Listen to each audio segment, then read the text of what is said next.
I need advice. Like every leader also likes to be led. I like to be led by another person that knows what the hell they're talking about.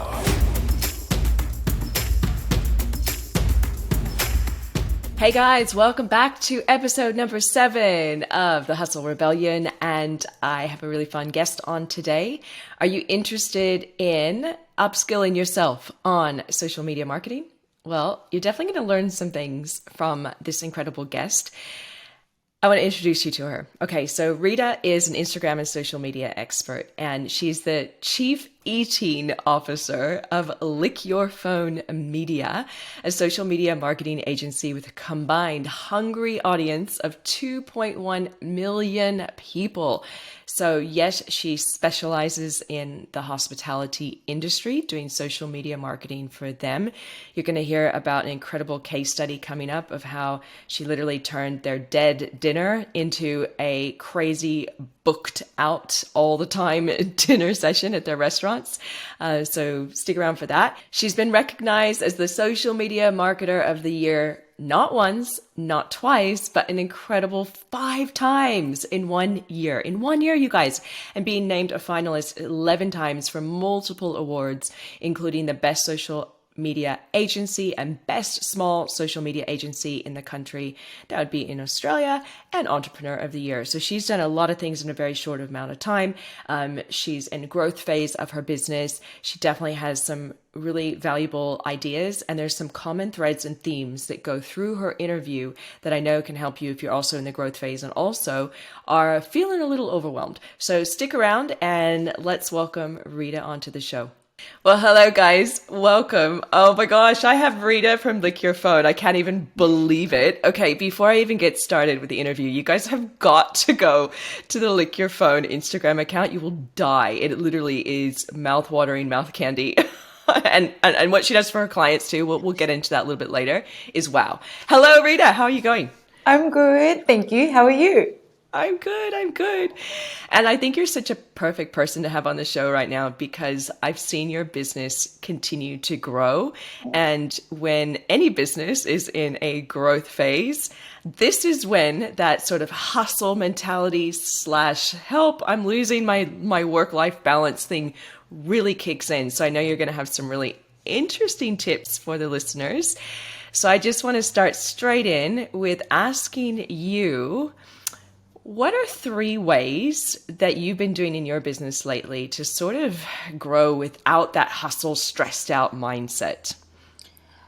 Really good question. And so if this is currently right now, I really want to mention this because I think it's really important. So let's take a step back before I give 3 tips. Perfect. It really depends on which stage you're at in the business. So there's different stages. So right now I'm in the growth stage, but previous to that, I was in the seed, like the newborn stage. So right now I would say I'm a toddler, but the newborn stage is very different to the toddler stage and then the adolescent, the teenager and then adolescent. I'm still yet to reach that. So right now, the 3 tips would be it's all about your team. My dad drummed this beat and he said, your team make you, your team break you. So for me, it's really hiring about the right team. And what I mean by that is I get them. So when you're hiring, it's really important that you're doing tests.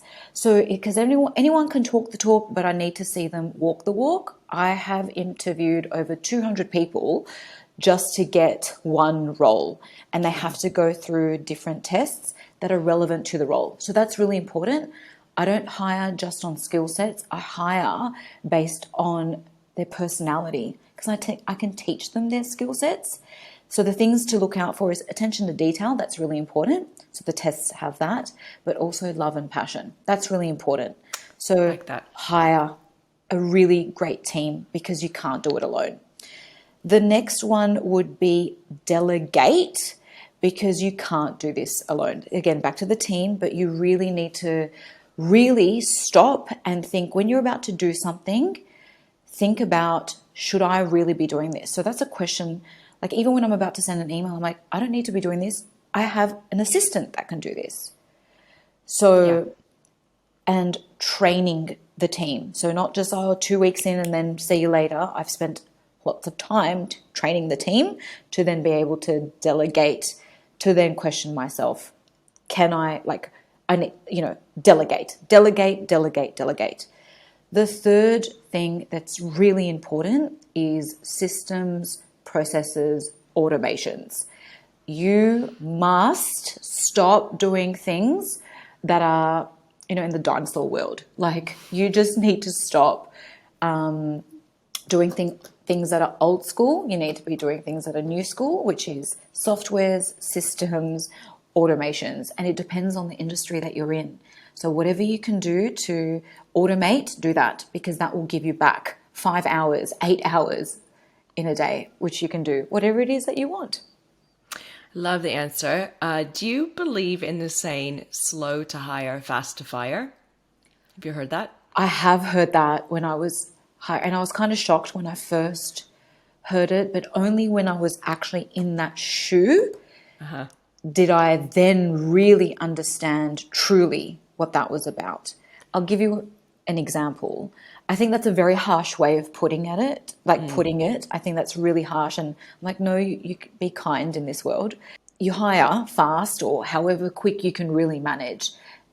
Because honestly, even when it comes to hiring, it depends on the person. Are they good? Like, how quickly can you hire? So maybe I would sort of reverse that, like be more, not slow, but more fussy when you're hiring, not fast when you're hiring. That's what it is. Yeah. Slow to hire, fast to fire. Yeah. Yeah. That's it. So Totally. that's what I would suggest. But if they're really just not getting it, I think you would know if they're the right fit really in a week, 2 at most. If they're not the right fit, let go quicker, because that's saving you back another 2 months. I like that. And I like that you said you're really picky as well. I have another guest that's coming on soon who has a company with 300 employees, and she only hires 1.5% of applicants. Incredibly picky, because it has to be that testing phase, the value alignment, all the things you're talking about that are so important. And secondly, I love that you talked about your SOPs, those like procedures. So many of us, I think, in business, it's like the hardest thing to get the stuff out of our own heads, right? Yeah. Do you have any tips on that specifically? How have you gotten all that talent out of your head to your team? Awesome. So the first thing that are you talking about hiring or the actual training? The systems and the training piece. Yeah. I had to hire help. So I hired help to first and foremost understand hierarchy. Because how do I delegate roles without me knowing what's my actual role? I'm in every department and I shouldn't. So I had help. I hired a mentor, someone that specifically does this. Don't do it yourself, because that's just going to take you longer if you don't know what you're doing. Hire the right people. So I hired someone specifically for this. So there's systems and processes that are coming into place. It's just, there's so many parts to this. I can go on for days. It depends on the industry. First and foremost, to keep it simple, is understand what the roles are. Hire help as well, if you don't know, or just write down what departments there are. Yep. And what's the most important role that you need to hire for. Yeah. Yeah. And I like, you said too, sometimes you don't even know. So you hired help to help you even work that part out too. Yeah, you need to. You can't do it it's so important to hire help, that there's the specialists in that field that do this stuff. You don't need to do it yourself. Don't. So good. I recommend don't.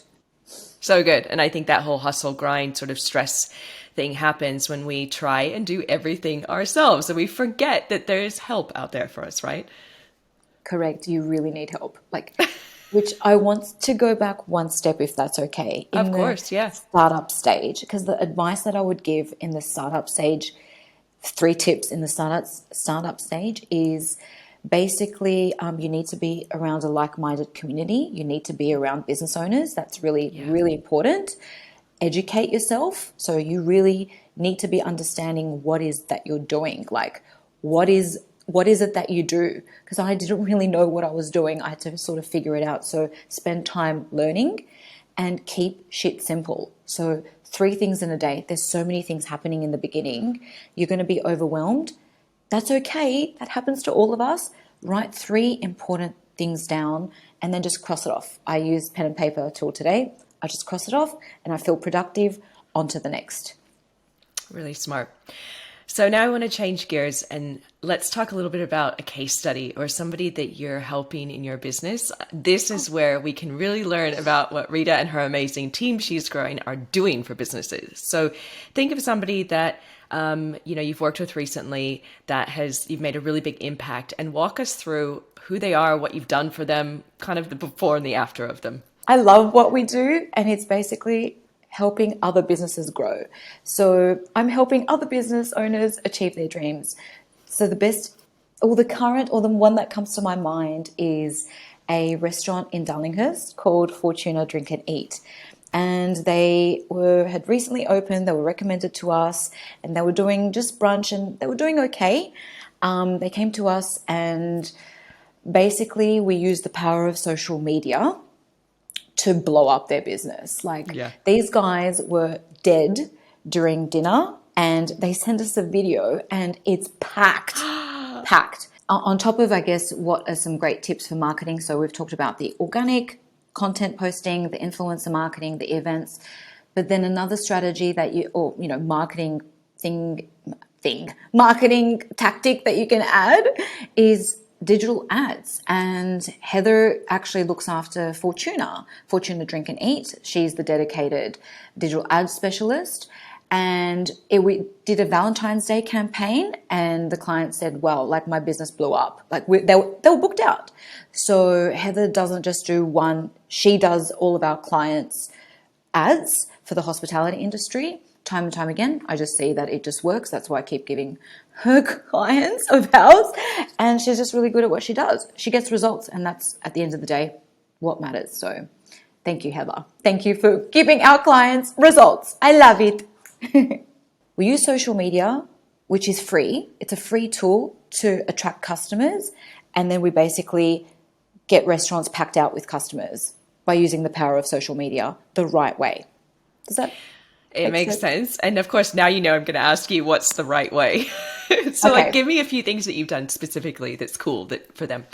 Okay. So I have to relate specifically for my industry, which is in the hospitality industry. What works best for marketing in the hospitality industry is social media, because I need to show people, I need to show them content through videos, photos. It's still good to have a mix of both. It's not just video. It's not just video, it's both. Not everyone wants to watch a video. So you really need to do content is important. So organic, basically through Instagram, Facebook, TikTok. The second most powerful thing would be influencer marketing. Influencer marketing is hands down the best way to grow a business. It is word of mouth referrals on steroids. All it takes is literally one person, and it doesn't matter about followers. Do not worry about someone's followers. You can have, and I say day in, day out, where you have a follower of that, an influencer that only has 1,000 followers, but their videos are hitting 100,000 views. So stop looking at the followers, start looking at the content and that person's reach.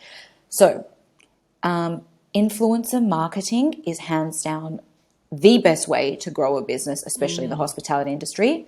You need to have awesome content.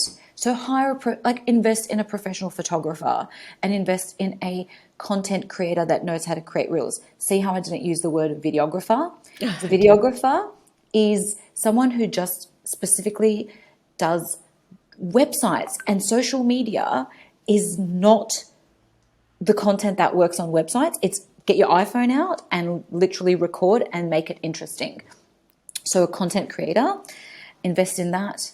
Use a free tool such as Instagram, Facebook, TikTok to then organically spread the word. So that would be that's actually 2 tips. And then you can throw events. Events are honestly, it can blow up a business in a weekend as well.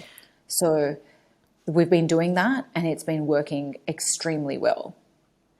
So things I'm hearing from you is leverage, right? So first of all, it's looking at your team. And in this case, again, you're talking about the right team member, content creator versus like a videographer, right? So it's knowing the right Yes. person to put in the right spot. Leverage through other people's networks like the influencer marketing and events, creating environments where a lot can happen in a short amount of time. So very smart. Any other little tips on the types of things that you might put in a video to make them interesting? The best advice that I would give is just make sure that in the first 3 seconds, it's exciting enough to get them to watch another 3 seconds. And the question you should be asking yourself is, would you even watch that video? If you would scroll past, then what makes you think that someone else isn't? So just ask yourself, would you even watch this? Then I have another question because you're so great at social. Right now, all the hype and all the craze is video, video, video. And I liked what you said. It's not always about the video because some people don't watch video. So what's the other type of content tips that you would have around maybe images or captions? You need to have a healthy mix, right? So, for example, if I am going to a restaurant, the first thing I do, or most people do, will either hop onto Instagram to look at their menu. I'm not going to watch a video to look at their menu. I want to see what food it is. And in the description, I want to know what food that item is because I want to order it. So let people know, like, be quirky, but also let people know what it is. Don't second guess, like just and the best advice for captions would be, if you're going to use a CTA, call to action, 1, not 10, not 2, just 1 clear message, hey, link in bio. Or it could be call to book and then put the number. 1 call to action only. Absolutely. And this goes across any industry for you guys that are watching or listening. It doesn't matter if you're in hospitality or not. I like that sort of different ways of talking about what you do. Like the menu, just a photo of a menu. Any business can kind of replicate that depending on what you're in. And I'm always a big advocate of 1 CTA as well. I always say a confused mind never takes action. If you give people too many things to do, they're not going to do anything at all. Exactly. Like I was furniture shopping and I'm looking at Instagram to look at furniture. So, but I'm like, what is the name of this couch? I want to buy it. And it wasn't available. So even if you're doing influencer marketing or if you're on your own socials, please tell people where it is or what it is. Because how else am I going to know? I was literally scrolling through going, I really want this. It took me 10 minutes to find it. I was really determined. I finally found it and then found out it was sold out, which, I wish you told me in the first place. But yeah. Yeah, wasted your time a lot. Yeah, I'm like, oh my gosh. So yes. Influencer marketing, how do people get started to try and get into influencer marketing? Okay.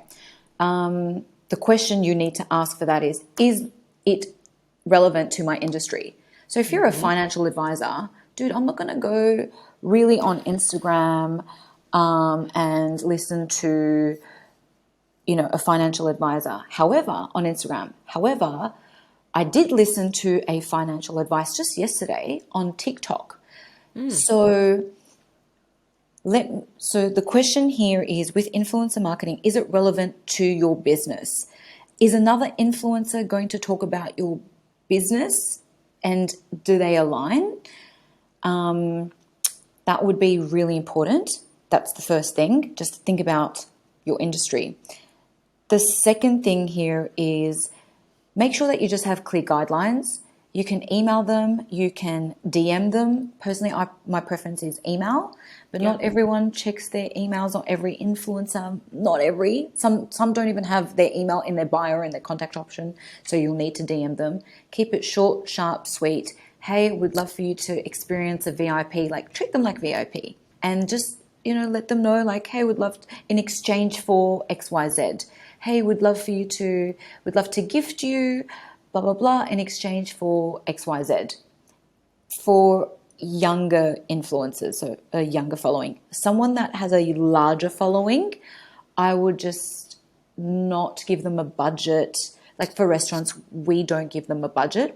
We cap it at like, hey, come with 2 guests, because I have spent years building a loyal following, and don't tell me that I'm only worth $100 at a meal. Like, I'm going to be doing you a favor So just invite. If I love it, I will of course recommend it. So bigger influencers, gift without like restrictions, and say, we'd love, like, just that you have a better chance of them coming in on contra without payment. I'm talking about influencers on contra, when you're just basically inviting them without any sort of demands in return, if that makes sense.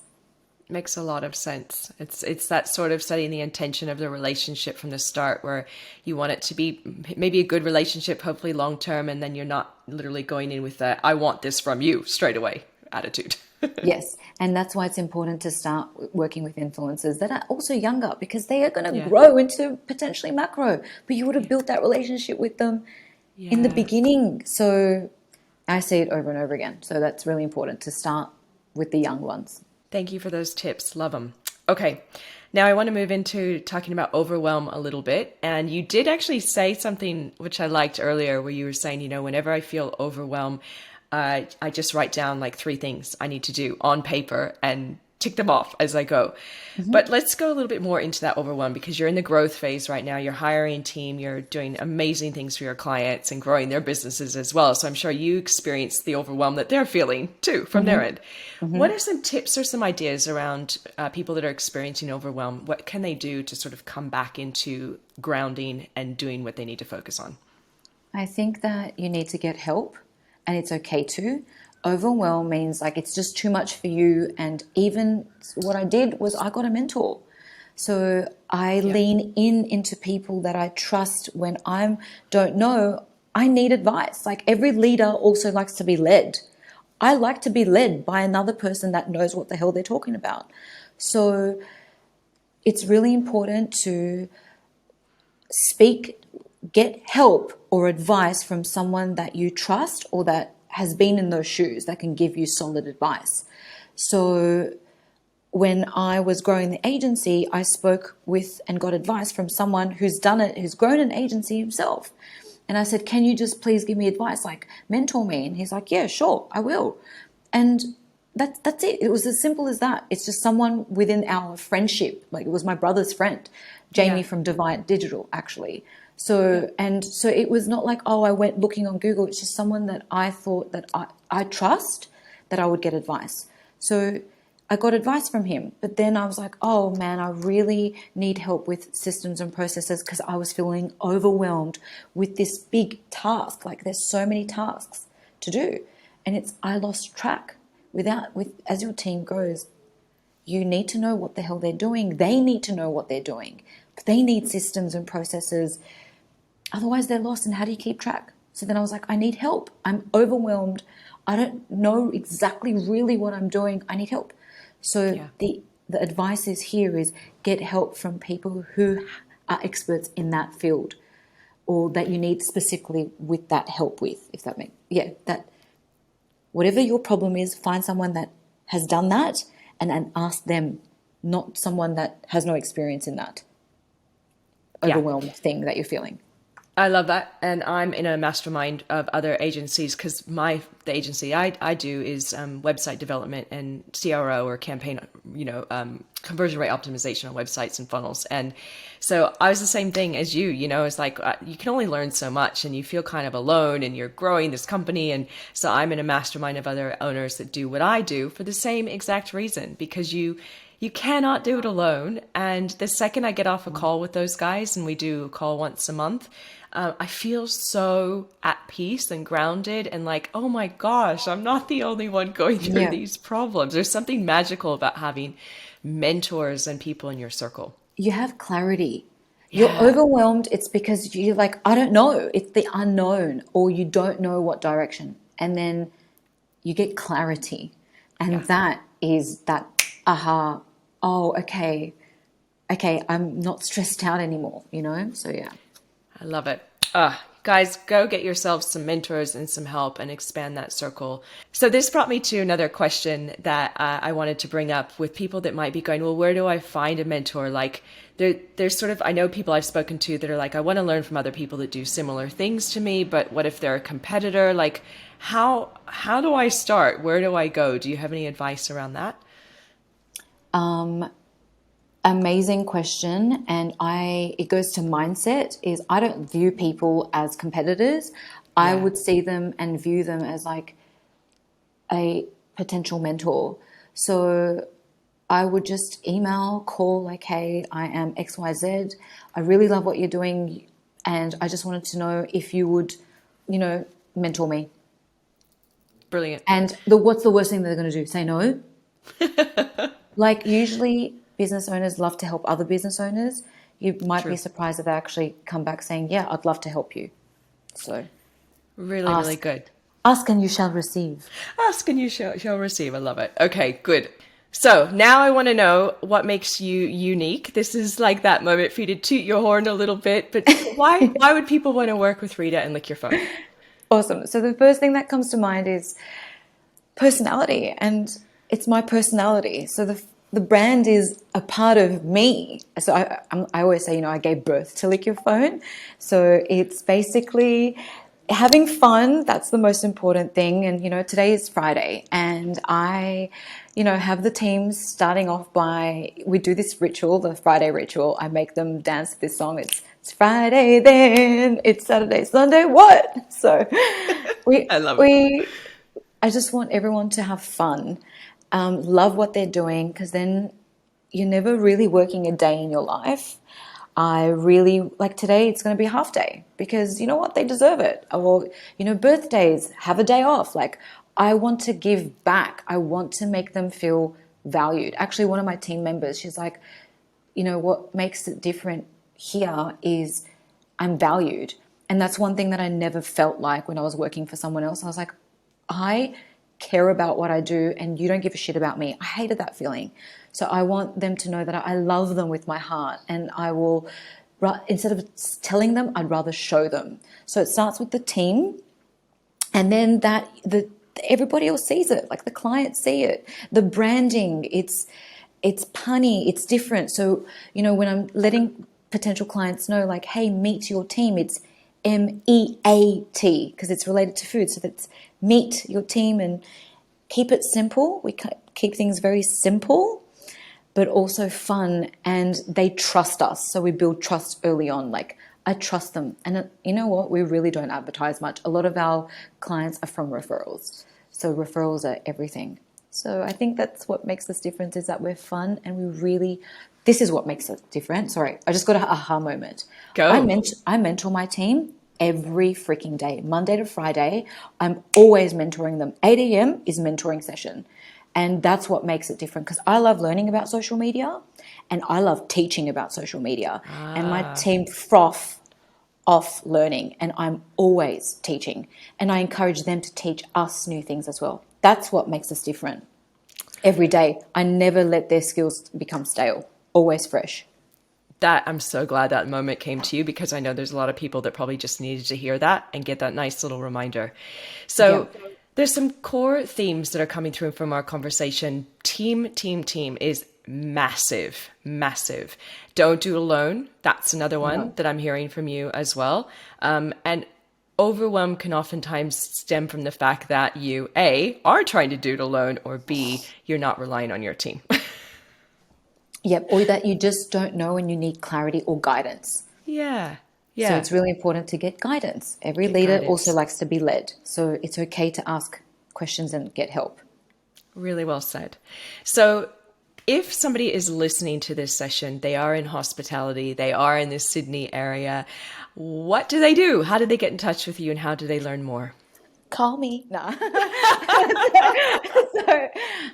Best way to reach out is head to our website, lickyourphone.com. A pop-up will come up, or just the contact. Put in your details and I'll have the team get in touch with you ASAP. Perfect. And as you guys can tell just from this conversation with Rita, she is literally the most kind, lovely, and fun bubble of energy ever. So That's she's me. there she go. I know. And I wish you guys have to watch this on video to just see some of the little extra things that are going on in video if you're watching an audio. So hop on over and watch the video version. Thanks, Rita, so much for being here. I've really enjoyed our conversation, and thanks for sharing those beautiful tips with people that might be feeling a little overwhelmed or flat with the growth in their business. Thank you for having me. Thank you. All right, that's it for this episode, you guys. Thank you so much, as always, for tuning in. Let us know what you thought. Leave us a comment on our YouTube video if you're watching there, or in your favorite podcast listening platform. Leave us a review. And hey, do you know any hospitality business owners? Maybe this episode is exactly the thing that they need to hear right now. So let them know. As always, Hustle Rebels, come on over to hustlerebellion.com and you can get some amazing resources and bonuses over there that are only available to you, our podcast listeners. Thanks again, and we'll see you next time.